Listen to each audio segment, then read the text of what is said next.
Bedtime Stories with the Story Club for Kids. Hello, children. It's time to wind up for the day and settle down for the night. I hope all of you have brushed your teeth and are ready for bed. Now, let's begin our first bedtime story for tonight. This is the story of the Gingerbread Man. There was once an old woman who loved baking.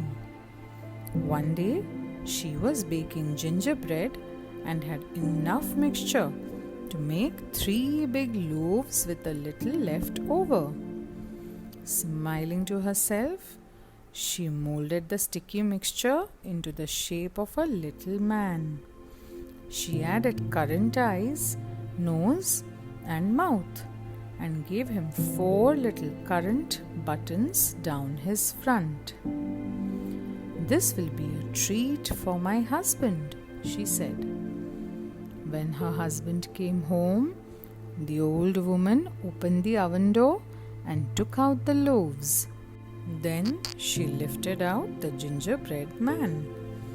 "What a lovely surprise! I shall eat him after my supper," said the old man. At these words, the gingerbread man suddenly came to life. "Oh no, you won't," he declared loudly, jumped to his feet, leapt down from the table and ran out of the door. The old woman and the old man, surprised at this strange happening, gave chase at once. But the gingerbread man was too fast for them. "Run, run, as fast as you can," he cried. "You can't catch me. I'm the gingerbread man." A dog saw the gingerbread man as he ran by.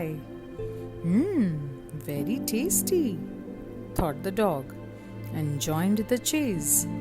But the gingerbread man only laughed. On ran the gingerbread man with the old woman, the old man, and the dog all chasing him. He passed a boy kicking stones along the road, and when the boy saw the gingerbread man, he stopped and exclaimed, "A gingerbread man! I would love to eat that." So he began to chase him as well. But the gingerbread man just laughed and said, "Run, run, as fast as you can. You can't catch me. I'm the gingerbread man." The gingerbread man ran on and soon passed 2 road menders. When they saw him, they dropped their shovels and ran after him. "A gingerbread man! Just right for our tea." The gingerbread man only laughed and said, "Run, run, as fast as you can. You can't catch me. I'm the gingerbread man." The chase continued, and soon they passed a horse grazing in the field. The horse saw the gingerbread man and licked his lips. "A gingerbread man would be a nice change from grass," he said, jumping over the fence. But the gingerbread man only laughed and said, "Run, run, as fast as you can. You can't catch me. I'm the gingerbread man." The horse could gallop fast, but not fast enough. The gingerbread man ran like the wind, laughing all the time as he went along. "Run, run," he called out gleefully. "Run, run, as fast as you can. You can't catch me. I'm the gingerbread man." And those that ran after him puffed and panted more and more.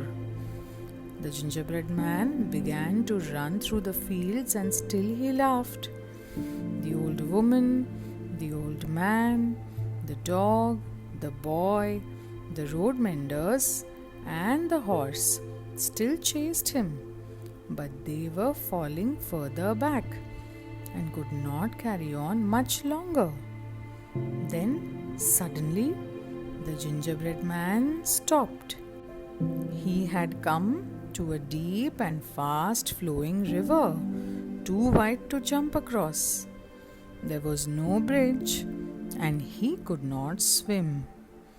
The old woman, the old man, the dog, the boy, the road menders, and the horse were still coming after him, so he could not go back.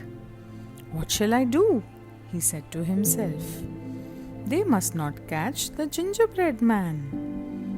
At that moment, the gingerbread man heard a silky, smooth voice in his ear saying, "I can help you get across the river."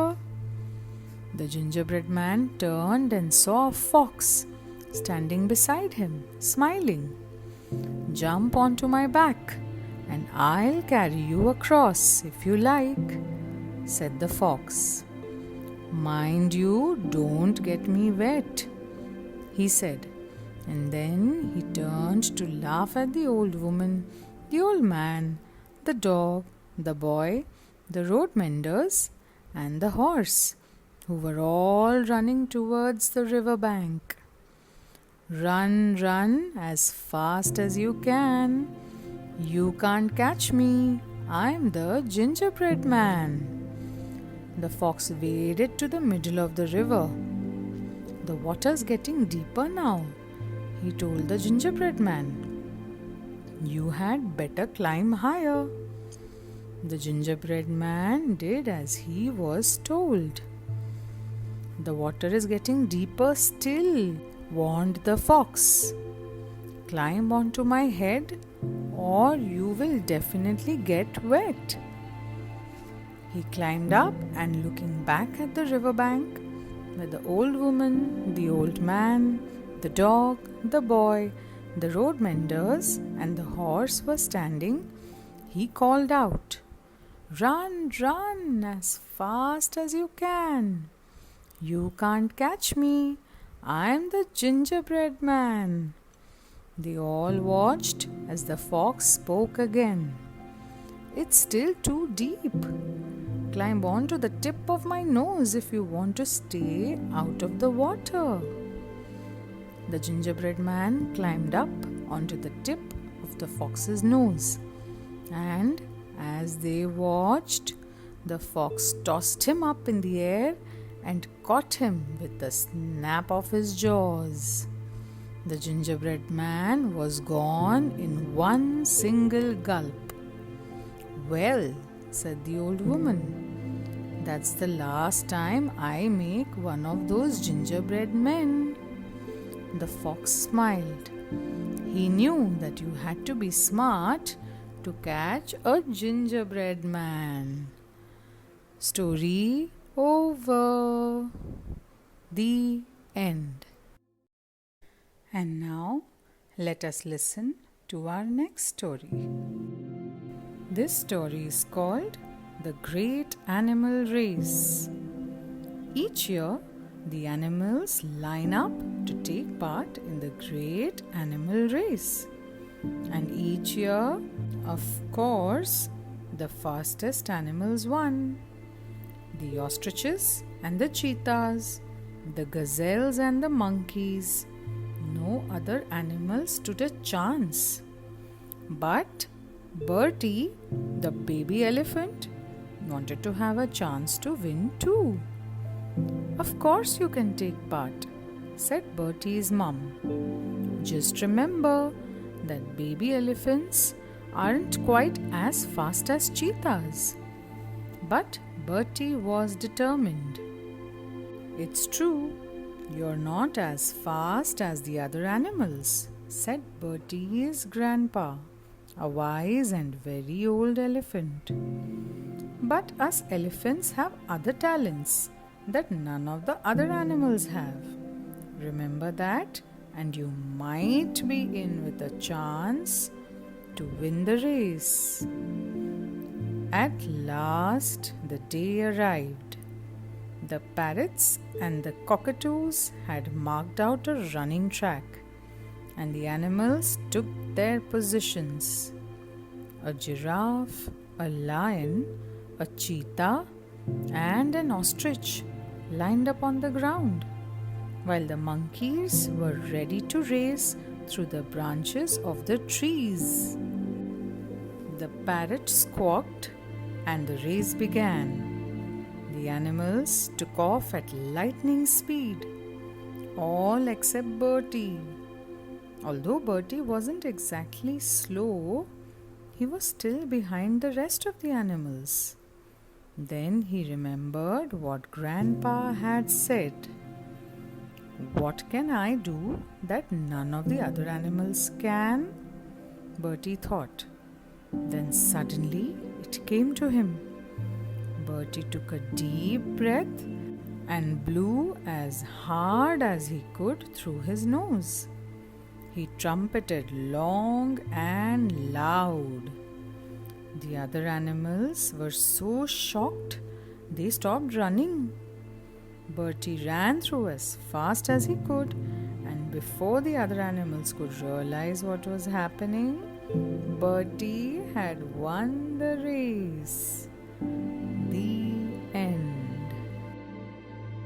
And that's all for tonight. Good night, sleep tight, and don't let the bed bugs bite. Bye bye, children.